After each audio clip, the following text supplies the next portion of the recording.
Georgia listed as a 15-point favorite over Kentucky. This is the early line that's come out. That's dropped in predictive spreads lately. I think understandably so. Kentucky playing so well against Florida, Georgia struggling against Auburn. But you're heading into this game with both teams 5-0. Both teams playing similarly. Kentucky's going to try to run it and stop the run. They're actually one of the best teams against the run in the country.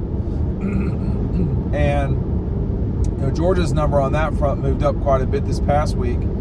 I think the big thing in this game, to me, I think, first of all, I may be naive in saying this. Of course, I took Auburn against the line this past week. I think Georgia's actually going to cover this line, and there's a couple of reasons why. First of all, particularly if it stays at 15. If it goes higher, I don't know, but it's ticked down from 17 very late Saturday night, so I don't think it's going to go up necessarily. I think the big thing in this one is, Kentucky doesn't really match up great with Georgia in terms of the way they're going about doing things. A lot of what Kentucky does is exactly what Georgia does. I think Georgia has the better quarterback. Kentucky's not played on the road yet. They played at Vanderbilt. That's not the same thing as playing at Georgia. And I think that Georgia just has better players. I think that Kentucky, though, can win this game. This is not one of these games where there's just no way the other. No, that's with this Georgia team, that scenario is less and less likely over time. These guys are struggling to put people away in other games, and in their two league games, those have been real fights. One of them was a fourth quarter fight, but the other one, they put away in the fourth quarter. So I think folks need to adjust their parameters for what's going to happen in some of these games. And these are not going to be over at the half, typically. I think the other thing about this game in particular is, if you can win this game, you really are setting yourself up for a very good position on down the line. And here's what I mean by that. You would totally control the East. Everybody in the East except Missouri has a loss. So it's Georgia and Kentucky and Missouri. Missouri plays, I think, at LSU this coming week, but I know they play LSU. Number two, you're going into a 3-week stretch here against possibly some of the weakest teams that you're going to play. Vanderbilt, and then the off week, obviously, and then the Gators. It's hard to say that Florida would be one of the weakest teams you could play, but that's very possible this season. On top of that, the close of the year, you've got Missouri coming to Athens. That's going to be a tough game for them to win. That's going to be a tough game for Kentucky to win. We can talk about Georgia's faults all we want, and that's fine. But it's tough to win in Sanford Stadium as the opposing team. And then, so Ole Miss and Mizzou both come to Athens, and you got to go to Tennessee, a team that has really been Jekyll and Hyde this year in many ways. Now, they played probably better at Neyland, obviously, than they did at Florida, but we're going to see what Tennessee's like, and that's a long way down the road. It's hard to realize that we're almost halfway through the season here, the regular season. I mean, I'm just going to tell you, I am quite tired from that trip to Auburn. It's a down and back. It's brutal. And, that they really had to sweat that game out. If you don't have Brock Bowers, you probably don't win that game. If you don't have the 2 turnovers, you probably don't lose that game, I mean, so it's really, I misspoke last night. I thought Georgia had 3 turnovers. I think I was confused because of how many damn times the officials were reviewing turnovers. I just got turnover crazy. But that's irrelevant. That you can't have multiple turnover games. You can have 1 turnover, but in today's college football, the clock rolls so fast that you really are missing out on opportunities. In the past, you could get 12, maybe 13 drives. A turnover is not as huge a deal. Now you're only getting, Georgia got 10 drives yesterday, and part of that was because of the way Auburn played. Kentucky won't play like that. Their quarterback won't really be in run game like Auburn's the whole time. And then, is Georgia going to set the edge? The other thing, too, just because your offense turns it over doesn't mean your defense can't get out there and just force a field goal or a field goal attempt. I mean, if you're kicking a field goal, in either of those two scenarios where Auburn was spotted the ball on the Georgia side of the field, in either scenario, you're talking about a 10-point win, not a 7-point win, or possibly in that scenario a 13-point win. I mean, it's both. I mean, it is the defense too. And the defense got to play better. Eco Poly is your way to get better in your backyard, your pool, your beach house, your lake house, however you want to do it. This is a quality product from the heart of Georgia. Sustainable comfort, easy to clean. I've already cleaned one. I left it out in the backyard for some time just to see how it would respond. It's nothing. It's so easy to deal with.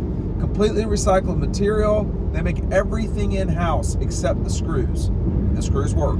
So get a 20-year warranty on this Heart of Georgia project. It's in Dodge County.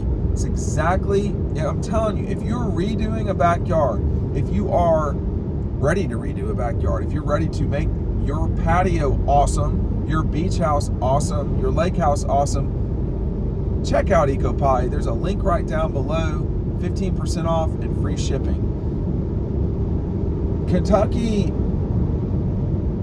has always been a very difficult physical game. They, though, now have played a couple back-to-back noon games, I think, the Cats. I'm not surprised necessarily that we're in this position. The toughest game Kentucky's played so far is actually against Eastern Kentucky, which is a strange situation. They didn't play great against Ball State, but they ran away with it just the same way that Georgia did. But so here's the reason why I'm not trying to be, I picked Auburn last week against the spread, so take it for what it's worth. But I think it really is hard to play on the road.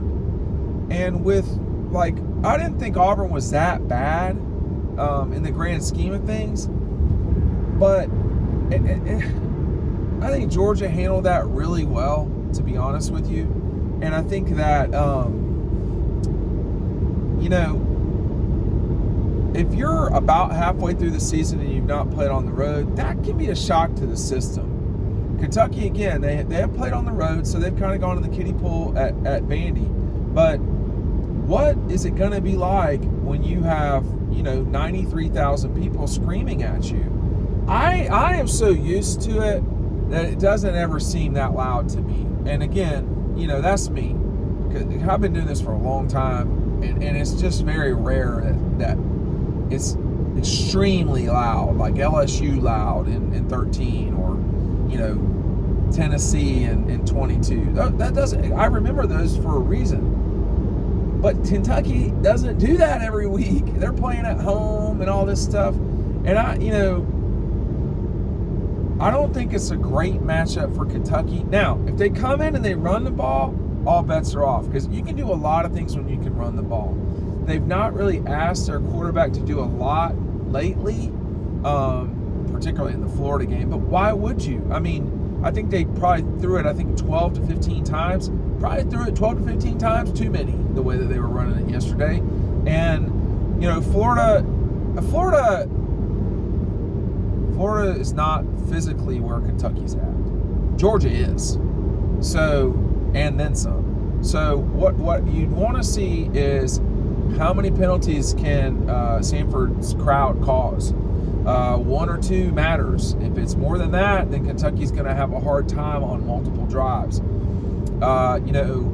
Did Kentucky, that was explosive runs yesterday, but it wasn't explosive necessarily passing. It was just gutting Florida constantly. I mean, there was a point at which the Gators had 13 men on the field and couldn't stop them. It was a 1-yard run or whatever it was, 2-yard run. So I do think Sanford matters a lot. I think that this is going to be a real test, though, for Georgia. When you've got Carson Beck trying to hit Oscar Delp for a touchdown, that's got to be a touchdown this time. When you start talking about all of the missed opportunities that Georgia's had, it's easy to forget last year. It's easy to only remember the good times of 2022. There were plenty of times that Georgia was not hitting big balls all the time. But I think now this is not a little problem. This is much more of a larger problem for Georgia. Those plays are there, and they're going to have a hard time running on Kentucky. That if they get 135 yards, that's success. I mean, 100 might be success, because Kentucky really has done a good job of stopping the run. Now again, they've not exactly played really physically gifted run teams, but I would not say Georgia's elite at the run game right now. So this 15-ish point line, I just you're making field goals. You're only punting like 2 times a game because the other, drives are ending in scores or attempts or turnovers. It's not shocking that Georgia, in their 2 SEC games, that the reason they've not commanded those games has been their fault. It has been turnovers against Auburn on the road that turned into 14 points. Even if you punt those, or even if you force field goals, that goes from 14-6 or 14-0 or whatever. Maybe you score on those drives. Those are massive problems. Against South Carolina, you come up with nothing in field goals. So it's the little things. Now, in the recent past, that has added up for Georgia. Right now, it's adding up against Georgia, and they're still winning. But you're not going to continue to win if you give away opportunities, okay? There's only so many in these games. There's only about 10 drives, and against Kentucky, it might be 9. So you're going to have to make it count. You probably need to score on 5 of your 9 drives, something like that. They don't have to be touchdowns, but and it's not illegal for Georgia to get turnovers too. So it is going to be tough for Kentucky to come into Athens and beat Georgia. But when you think about it, in 21, Georgia at Kentucky, Kentucky at Georgia, that was a hard-fought game. That was tough. Kentucky was winning that game going to the second quarter. People probably don't remember that. In 19, Georgia could not score. Now, I will say this about the 19 game. That was really miserable weather conditions. So lately against Kentucky, we've seen, in the last 4 or 5 games, we've seen 2 really bad weather games. One in Atlanta, one in Athens, one in Lexington. In 17, I think Georgia kind of handled Kentucky pretty easily. And then in 15 is kind of too far back to talk about. And that was not an easy game either, but they won. But neither team was good that season. So this can be a real fight with the Cats. Under Mark Stoops, and I do wonder, now I don't think he'll do it, but I do wonder, if you are Michigan State or whoever is kind of looking around, Mark Stoops has been a very good, tough coach at Kentucky. I think Michigan State's a better job than Kentucky, but it's not a certainty. Kentucky's had a lot of success under Mark Stoops, y'all. Michigan State's won a Peach Bowl, and I get it, but they're without a coach, and that would make sense to some degree. But Kentucky has become much more of a destination job since they poured money into sports and all that in Lexington. But it's going to be hard for Kentucky. They can't play like they did against Eastern. They can't play like they did really against Ball State. A lot of that game, their game against Vanderbilt, they won it, but it wasn't unreal the way they played against Vandy. So they played well against Florida for sure. There was another game that Kentucky played pretty well against. I think it was Akron maybe that they played pretty well. But I watched Kentucky a lot because my buddies that I went to college with and played with in college, one of them grew up in Kentucky. So he's a big Kentucky guy. I'm sure he has zero confidence that Kentucky will go to Athens and win. I don't think it's out of the realm of possibility at all. I do think, though, it is time for Georgia to kind of get rolling here. It's enough already with the tight wins, the close wins. But, that said, there's no one way to win national championships. There's no one way to get to the playoff. Well, there's one way, which is if you're undefeated, you're going to be in the playoff. And right now, Georgia is, but the schedule has gotten harder on them. The schedule has gotten harder on them, and that's going to matter. You're going to play Kentucky, who's going to be ranked. You're going to play probably a ranked Ole Miss, but we'll see with those guys. Maybe we'll play Mizzou. I don't know. Tennessee will be ranked. Georgia Tech's lost yesterday. That was bad. So, but this is a real physical challenge for Georgia. You need to win by 1 point, and then the season changes. You're starting to get guys back healthy. Kendall Milton will be more healthy. I would imagine you see Marius Mims more. You already saw Lab McConkey get back. You're starting to see the defense get guys back. So that was a challenging fight at Auburn. I think Kentucky will be a fight too. I'm just not sure if it will be as rough a game as Auburn in terms of nail biting at the end, but we'll just see. Thanks for watching.